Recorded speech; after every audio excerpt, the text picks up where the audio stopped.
welcome back to another episode of Smash Engineering. Today we're going to do something real simple, but something that I feel like some people could use. We're going to do an oil change on this tracker. It's a 2000 Chevy Tracker with a 2.0 4x4 four-door, and yes, it does have a valve cover gasket leak, as one of the viewers pointed out, and it will be getting fixed when we do the timing chain and all that. So when we get to that, we'll tear that apart and we'll go ahead and change all that. But let's go ahead and get started.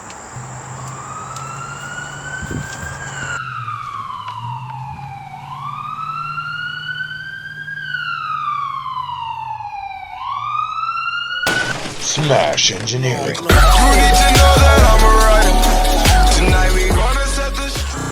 Okay, some of the things you're going to need. Oil pan to drain your old oil into. I recommend one of these because I pour the old oil into the jugs so that I can get rid of it. Oil filter wrench, there's a lot of different types of these. This one is my favorite. Some gloves if you prefer them, prefer not to get cancer and all that other good stuff. A ratchet and a 17mm wrench for the 2.0 liter. And then of course an oil filter. I know this Quaker State and STP isn't like the best oil ever, but this vehicle is a highway, high mile vehicle. It gets driven a lot. And then if you're putting it on YouTube, you might need like a old school small tripod, and of course we got the bigger tripod here. So the oil filter is actually located in a kind of a goofy spot. It's located right underneath your exhaust manifold. It is easier to change the oil if you have had the engine running so that the oil is warm, but do not burn yourself, do not hurt yourself. I've seen many people try to get their engine oil nice and hot, and then they go and it dumps all over their hand. And yeah, hot oil, well, that's why ancient times used to dump it on people, because it's just not fun. So, but yeah, your oil filter is down in there. And then for this vehicle, you don't even need to jack it up, or at least this one. This is stock ride height, and I can squeeze underneath there. I'm gonna lay down a piece of cardboard here, and we'll get to draining it.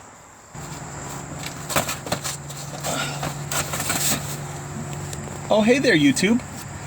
So we're gonna get underneath here, and your drain plug for your oil pan is right here, and hopefully it didn't get put on with an impact last time, because I know people like to do stuff like that.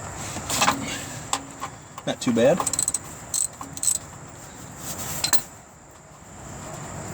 This is actually one of the easier cars to change oil on.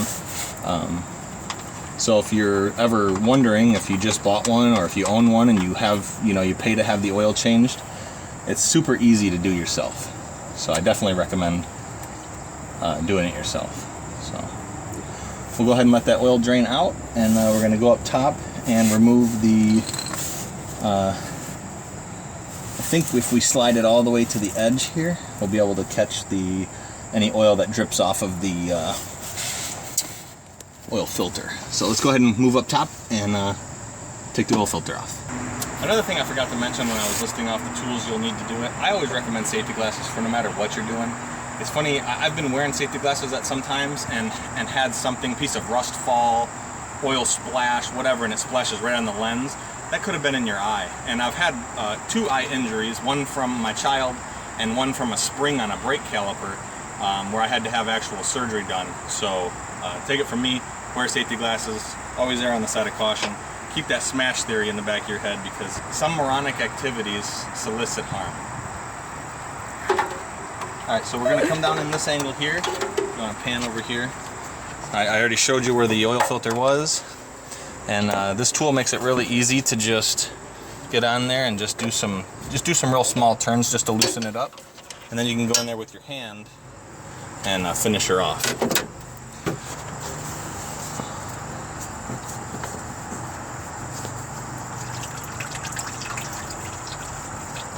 I unscrew it about halfway, let it finish draining, and then do it the rest of the way, just to try to minimize the mess.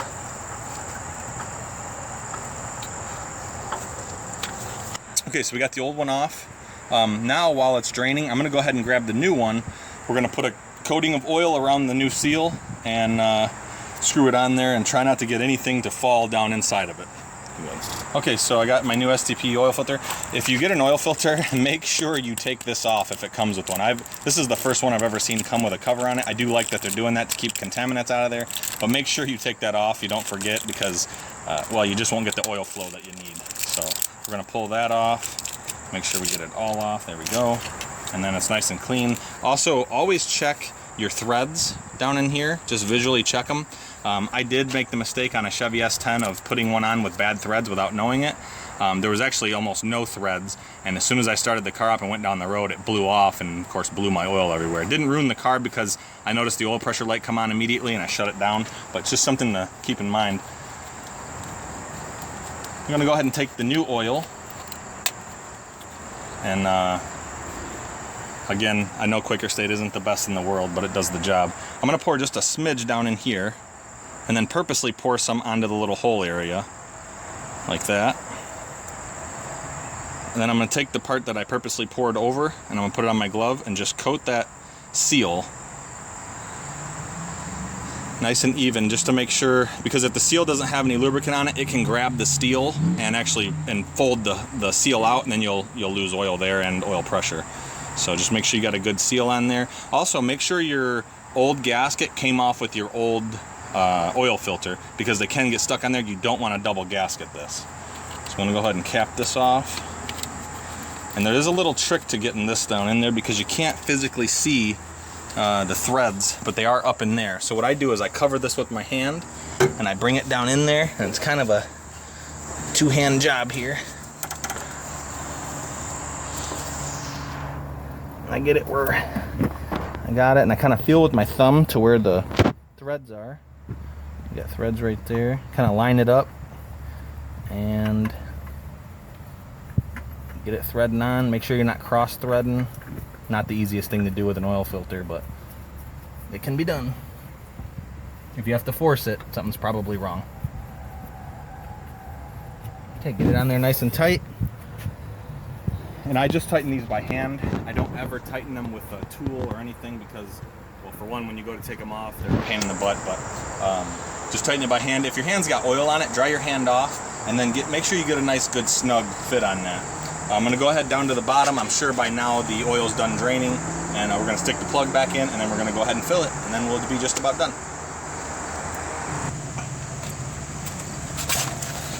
Hey there again. Let's go ahead and throw this plug on. Now, one thing you want to look at too with these is make sure that your gasket, and I've been told that you're not supposed to reuse these. I do. This one is like a brass crush washer, so it's not like a actual rubber gasket, but just make sure it's in good shape. Make sure you're not going to get any leaks down there. And we'll throw that on there.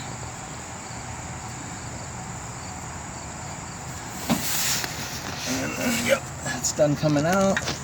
Go ahead and clean. I clean any dirt or any grime off of the edge of where it seals at, and then we'll throw that back in there.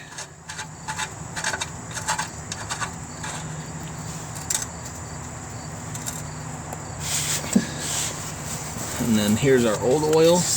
I'll also show you what we do with that. Take your wrench, your ratchet, or wrench, and just get it snug. I get it snug, and then, you know, do the nice old German adage, good and tight. You don't want to warp your pan or strip it out or over tighten it, but you also don't want oil leaking out as well. So another thing I do is I'll get a rag and wipe off any of this oil that ran on over everything, just to make sure that someone doesn't think they have a leak when they don't. So I'm gonna grab a rag.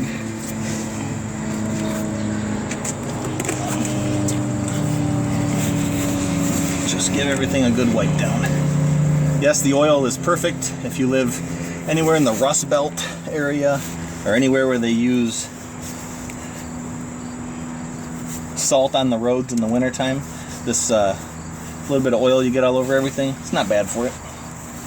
While I'm under here doing this, I always like to look at the suspension parts, just see if anything looks funny, if any of the boots on the CV axles are ripped. If you have a 4x4, just take a look at everything, see.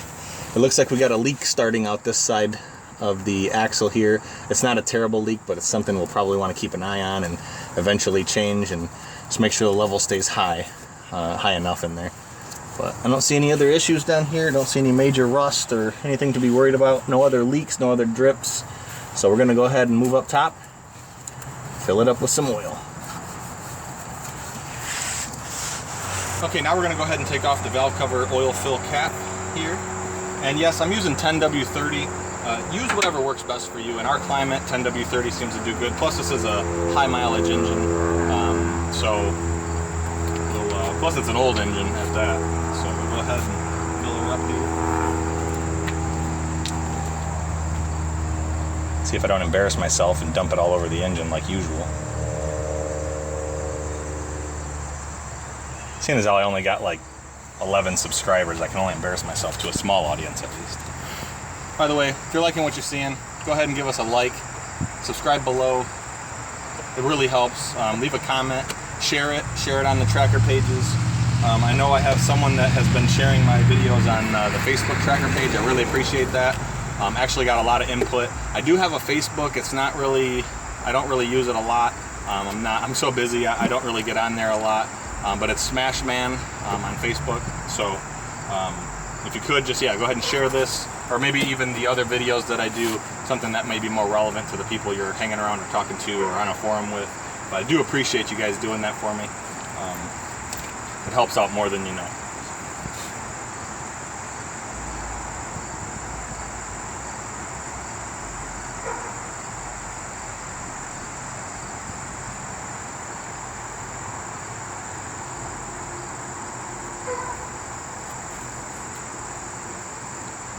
One of the tricks you can do also is take one of these that are empty, you cut the top off of it, you leave it in there, and you just set these up in there. Here, I'll just go ahead and show you guys.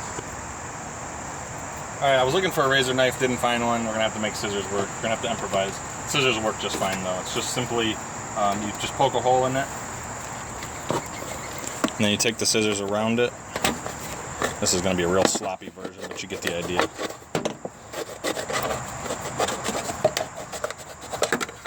And you just set that, well, make sure you don't have any shavings or paper or anything that's going to fall down there. I know that this one doesn't. So we're going to set that there. I'll go ahead and add the rest of the oil. Makes it a whole lot easier.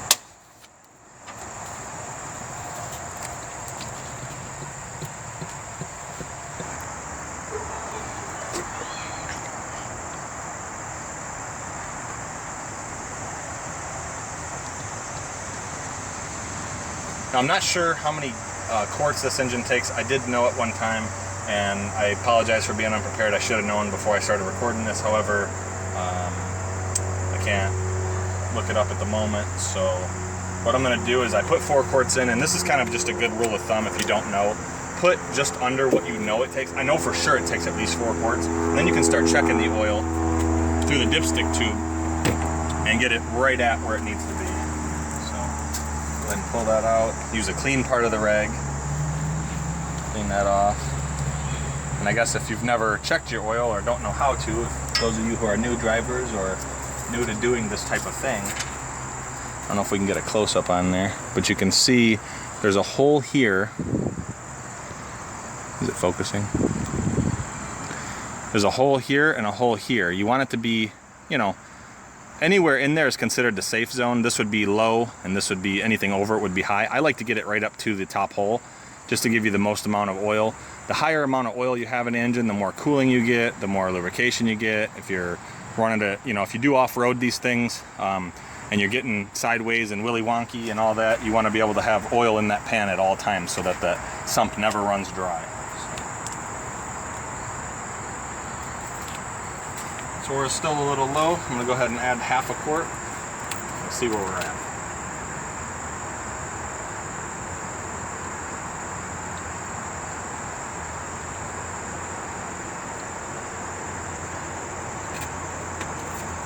And I do know that some of the oil is still draining through the engine into the pan, so whatever we read on this final reading we do will probably end up being a little higher than that. But as long as you're not over that top hole, you're going to do good. So, and that's exactly where I like it to be. Just maybe a smidge higher than that. I don't know if you can see it on the video, but the line is right there. If you look at the corner of that, it's right on the edge. So I usually like it to be a little higher, but like I said, some of that oil hasn't dumped through there yet. So we're gonna go ahead and call it good there. And all right, so now that we got the oil topped off, we checked it with the dipstick, we know that it's up on the level that it needs to be on. What I always like to do is go ahead and start the vehicle and pay close attention to the oil pressure light, make sure that it goes off pretty much immediately, make sure you get oil pressure. And then I like to go do a walk under while it's running. Once it has oil pressure, make sure that oil is not leaking out of anywhere. Like I said, that S10, had I not have been paying attention that morning, it probably would have damaged my engine. So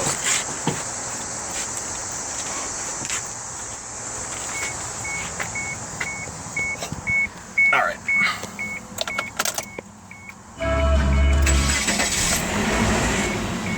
And see, the light went off just about immediately. The light for the, wow, that is a dirty lens there, dirty screen there. But the oil pressure light is down in here, and it did go off pretty much immediately. So now what we're gonna do is go ahead and lay in the front here.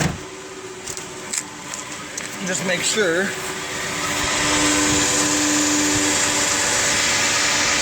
there's no oil dripping.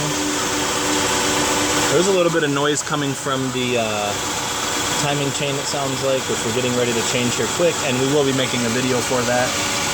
Just have to wait till my friend can do without the car for long enough that we can do it. So I've never done one before. It's going to be interesting. It'll be fun. Stay tuned for that. Just like that, you get your oil change and maybe saved yourself a little money. Oil is getting very expensive.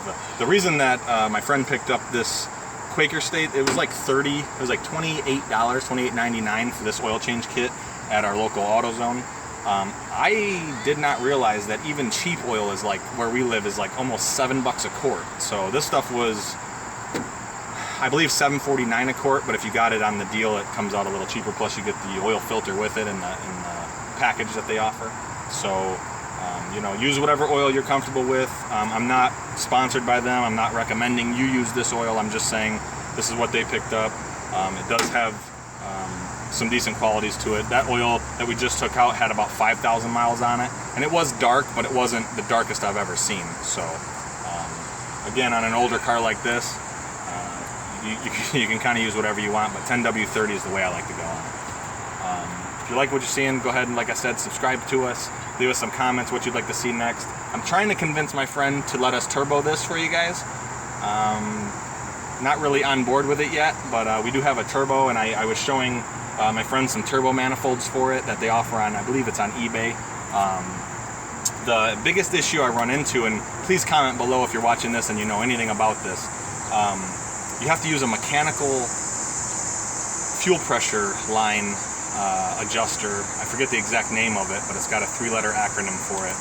Because to date, I don't know if anyone can tune on these computers, or if we have another way we can use a different computer on here to be able to tune your fuel pressure, your air-fuel ratios, and all that. But if you like what you're seeing, subscribe, throw a like up there for me, share this video.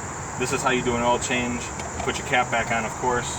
And if you want to see how, I was mentioning, let me show you that real quick. I was mentioning what I do with the spent oil to get rid of it or to use it. I do use it because I fabricate a lot. I do use it on projects just to oil things. I put it in oil cans and whatnot. But this little filter here, or I'm sorry, this little filler here, put that in there, and then usually I wedge it between 2 tires, but I don't have any over here right now. Yeah, it's not going to cooperate, of course, because I'm trying to show you guys. And then just, once you get a little bit in there, it kind of holds itself up. Try not to get any on the ground. We don't want any animals licking it up, but I'm gonna dump some out here. Yep.